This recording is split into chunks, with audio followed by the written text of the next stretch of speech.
क्या हुआ? तुम भी कोस रहे हो क्या अपनी परिस्थितियों को अपनी नाकामी के लिए? तुम भी सोचते हो ना कि काश मेरे पास यह होता तो मैं वो कर लेता और वो होता तो कुछ और कर लेता, और खुद को ये समझा कर बैठे हो कि इसके लिए जिम्मेदार तुम नहीं बल्कि तुम्हारी परिस्थितियां हैं। अरे कब तक तुम ऐसा सोचते रहोगे? तुम यहाँ बैठे बैठे अपनी परिस्थितियों को कोसते रह जाओगे और मेहनत करने वाला, बुरी परिस्थितियों से डटकर सामना करने वाला अपनी परिस्थितियों से लड़कर आगे निकल जाएगा। क्या तुम्हें पता है the missile man of India doctor APJ Abdul Kalam, जो कि एक गरीब परिवार में जन्मे थे, जब उनकी आर्थिक स्थिति सही नहीं थी तो वे हर रोज सुबह स्कूल जाने से पहले न्यूज़पेपर बांटते थे ताकि उन्हें कुछ पैसे मिल जाए और वो अपनी पढ़ाई पूरी कर सके। इस तरह उन्होंने अपनी बुरी परिस्थितियों से लड़ा और इतने बड़े साइंटिस्ट बने और DRDO एंड ISRO के रिसर्च में महत्वपूर्ण भूमिका निभाई। इसलिए उन्हें the missile man of India की उपाधि दी गई। वे भारत के 11वें प्रेसिडेंट के रूप में भी देश की सेवा कर चुके हैं, क्योंकि वो जानते थे कि उनकी आर्थिक स्थिति गड़बड़ है, ना कि उनके खुद की। इसलिए वे डटकर सामना करते रहे अपनी परिस्थितियों का और आज उन्हें दुनिया सलाम करती है।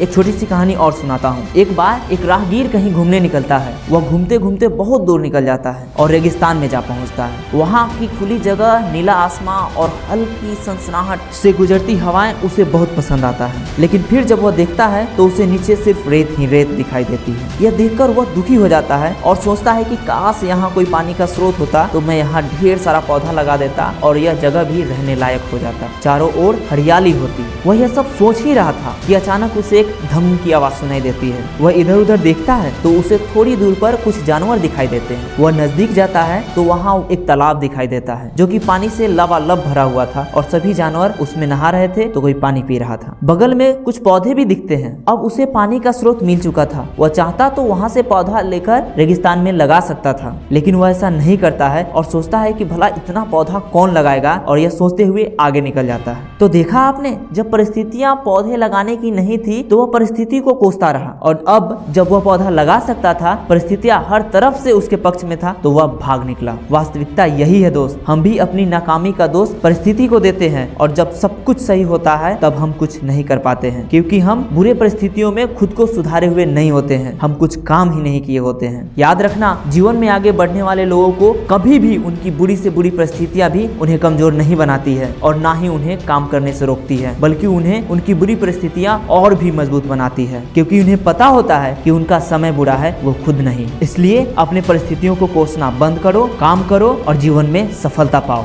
धन्यवाद।